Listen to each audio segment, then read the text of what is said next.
আমি সবসময় একটা জিনিস বুঝি যে যেই কাজটা করতে হবে সেই কাজটা খুব ভালোভাবে করতে হবে, মন দিয়ে করতে হবে। দেখুন, আমি সব কাজই করি। আমি যে ঘুরে বেড়াই না তা না, আমি যে রিল্যাক্স করি না তা না, আমি যে গান গাই না তা না। আমি মনের আনন্দে গান গাই, আমি ঘুরে বেড়াই, আমি নেচার দেখি। I do everything.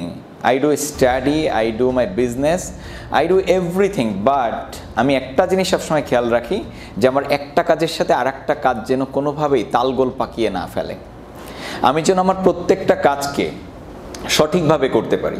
অর্থাৎ আমি যদি আমার যে কাজটা এখন করা দরকার সেই কাজটাতে এখন মন দিই, একটু পরে যেটা করা দরকার হবে তখন আমি সেটাতে মন দিব, তাহলে আমার প্রতিটা কাজ হবে সুন্দর এবং প্রতিটা কাজ হবে আনন্দদায়ক। আপনি যখন বই পড়তে বসবেন, ক্লাসের বই, as a student you must read a lot. তো ওই পড়ার সময় আপনি পড়ার ভিতরেই মন রাখেন। ওই সময় যেন প্রেম মাথায় না ঢোকে, গেমিং, সোশ্যাল মিডিয়া এগুলো মাথায় না ঢোকে।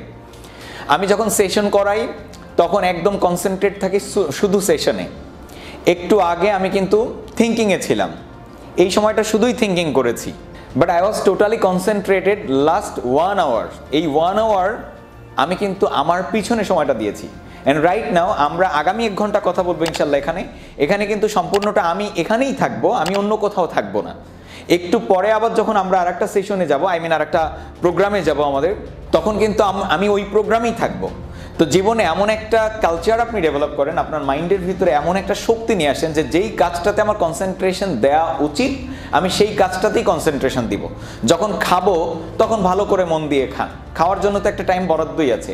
আপনি যদি তাড়াহুড়ো করে খান তাতে কী বা লাভ হবে?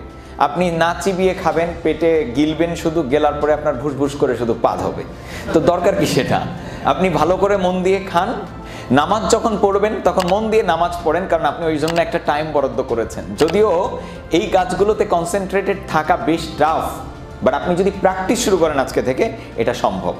ইম্পসিবল না, পসিবল। কঠিন বাট পসিবল।